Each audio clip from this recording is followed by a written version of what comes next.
বর্তমান নির্বাচন কমিশনের ওপর বিএনপির আস্থা রয়েছে বলে জানালেন দলের মহাসচিব মির্জা ফখরুল ইসলাম আলমগীর। দলের প্রতিষ্ঠাতা ও সাবেক রাষ্ট্রপতি জিয়াউর রহমানের ৯০তম জন্মবার্ষিকীতে জিয়া উদ্যানের সমাধিতে শ্রদ্ধা জানিয়ে এ কথা বলেন তিনি। এ সময় তিনি আরও বলেন, ১২ ফেব্রুয়ারির নির্বাচন সম্পন্নে কমিশন যোগ্যতার সঙ্গে এ পর্যন্ত কাজ করছে বলেও মন্তব্য তার।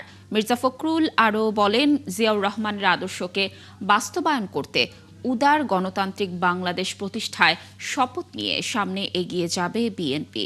দলের প্রতিষ্ঠাতার জন্মদিন উপলক্ষে দলীয় কর্মসূচির অংশ হিসেবে রাজধানীর শেরেবাংলা নগরে তার সমাধিতে শ্রদ্ধা জানিয়েছে বিএনপি ও অঙ্গ সহযোগী সংগঠনের নেতাকর্মীরা। এদিকে আজ কেন্দ্রীয় কার্যালয় সহ সারা দেশের দলীয় কার্যালয়গুলোতে দলীয় পতাকা উত্তোলন করে রাখা হয়েছে।